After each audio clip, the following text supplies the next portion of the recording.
So, welcome to this episode of Investors Hangout, brought to you by Aditya Birla Sun Life Mutual Fund and Value Research.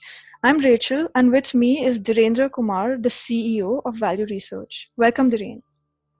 Thank you. All right, so in this episode, we're going to be talking about the current crisis and your emergency fund.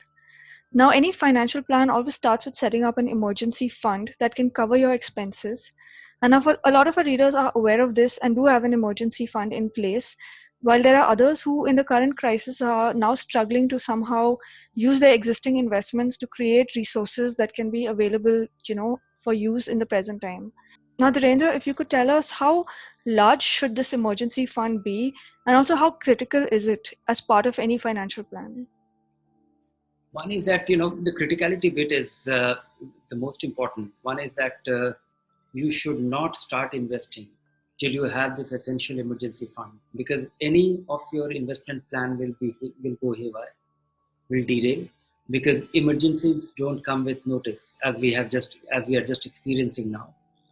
And and if you don't have that, then the finest of investment plan will go haywire simply because you need the money now and you don't have it.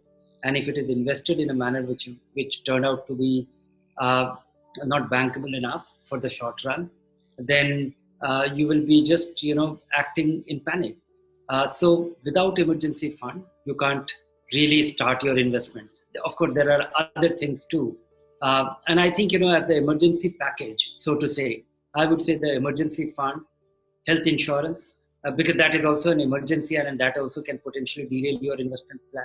And also term insurance, because it takes time to accumulate your savings for it to be meaningful enough, which can take care of your family if you're not around.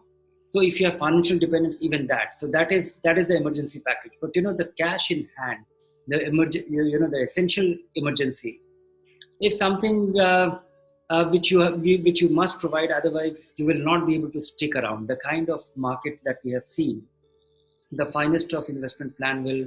Your patience will be tested, your tolerance will be tested, and you will not be able to stay the course. So to stay the course, you must have the emergency fund.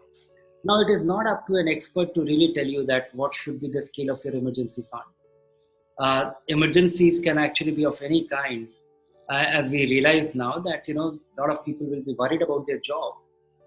So if you are in a job or in a career where you might have to worry about it, then the scale of emergency could be different.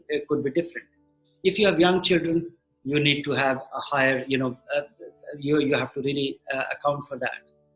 If you run the risk of, if you have dependent parents, old parents, and they depend on you, then you have to worry about it differently. So, because those emergencies needs to be factored in. So I would say that, and if you are in a government job, you are unlikely to lose your job, and so that's one aspect. If you have a healthcare provided by your employer, and your employer is bankable enough, you don't have any worries about that, then so the whole complexion, actually, the need for emergency, the scale of emergency fund that you might have changes depending on these circumstances. So do it more, and err on the side of caution. Just be a little more conservative. If you think that you need to plan for, you might lose your job sometime, there is such a possibility, then don't even think of 6 months, think of 1 year. I don't know what circumstances will be. So be a little conservative. And it is not that all the money has to be, lying in your locker. Those money will also be invested. Just that, it will be invested conservatively and it will not be dependent on the state of the market very heavily. So you need to really work on that small plan and don't into long-term investing till you have a solid, because this is the basic foundation on which you build your finances. All right. And then how should this emergency fund be allocated? Like, where should it be saved or invested? Of course, first saved, and where to be kept and where to be invested. These are two parts to it. One is that if you have young children and old parents and you visualize some emergencies that can come your way, then put some of it in your locker, put some of it in your cupboard or in your wallet. Then a small part should always be kept in your bank account, which is accessible with an ATM card. So that's the second level.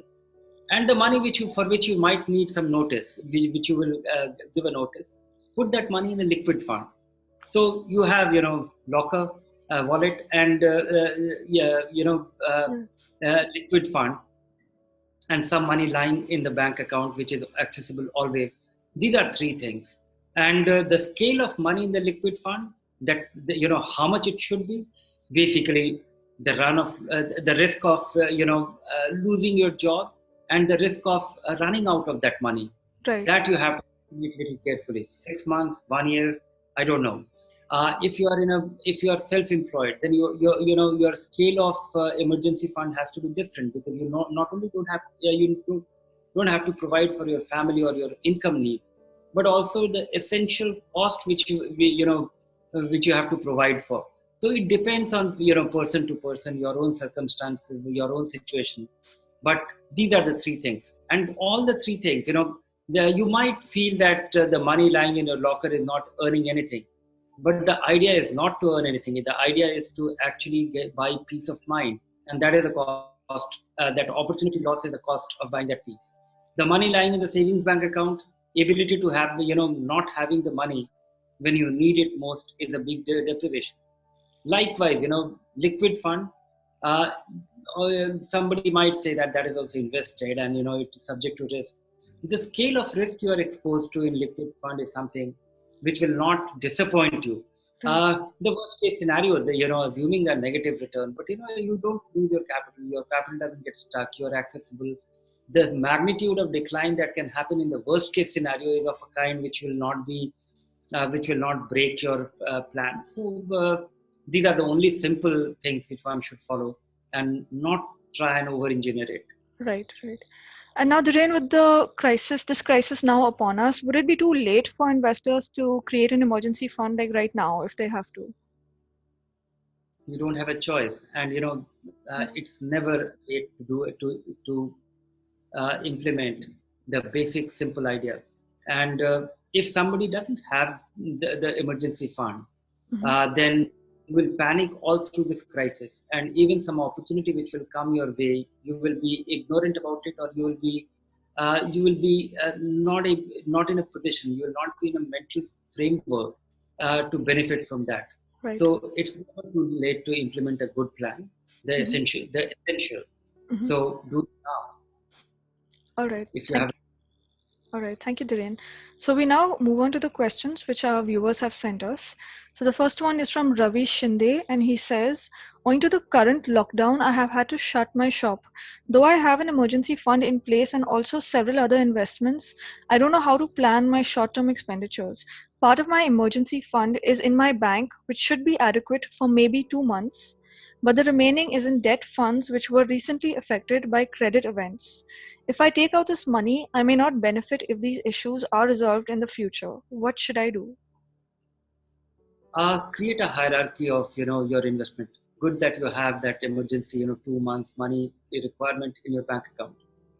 Then create the set of investment, and even the debt fund. If you have a debt fund which had a credit issue, and the money which got stuck in that fund, of the money which was invested by the fund, which has, if it is meaningful, then it would have been side pocketed.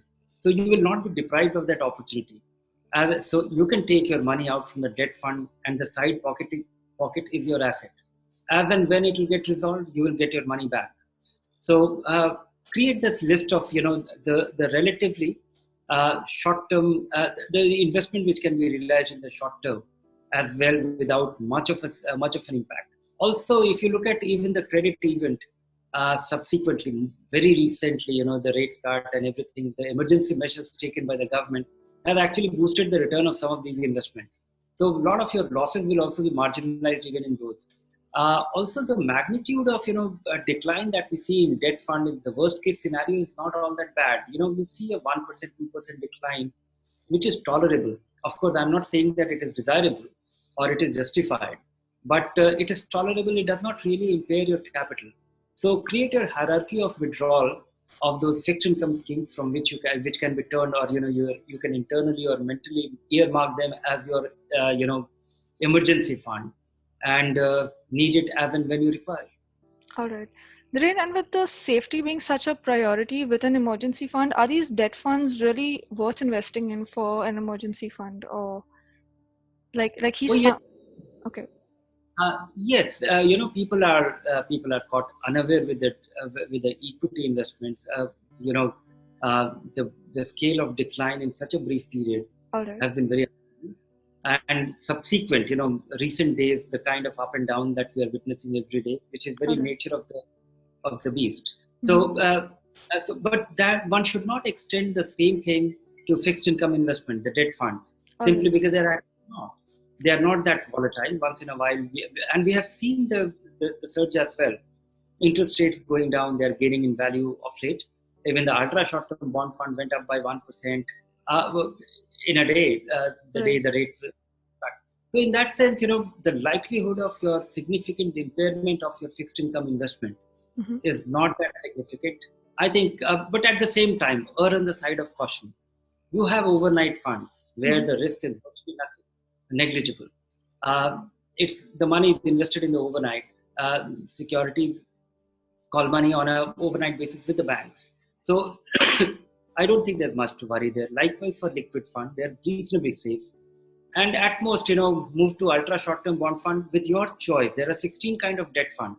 And if you limit yourself to these three, I think you are reasonably insulated from any significant risk. All right. Thanks, Rain. Now, Chandra, who is a 79-year-old government pensioner and a retiree, he says, where can I park rupees 10 lakhs safely in the present circumstances? Uh, it entirely depends. Having 10 lakh rupee and 79-year-old is not complete information for me. But assuming that you want it to be very safe and maybe ultra short-term bond fund, look don't further beyond that. But I would like to know more information, like for a 79-year-old person, two, three things which comes to my mind. If this money is going to be your emergency fund, then let it be only in the ultra short-term bond fund or liquid fund.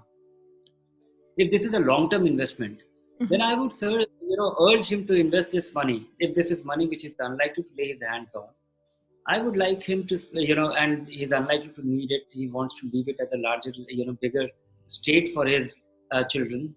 Uh, then this money should actually be, one should be investing confidently in balance fund. There are ways of doing it to reduce your risk. Spread this investment over the next 18 months.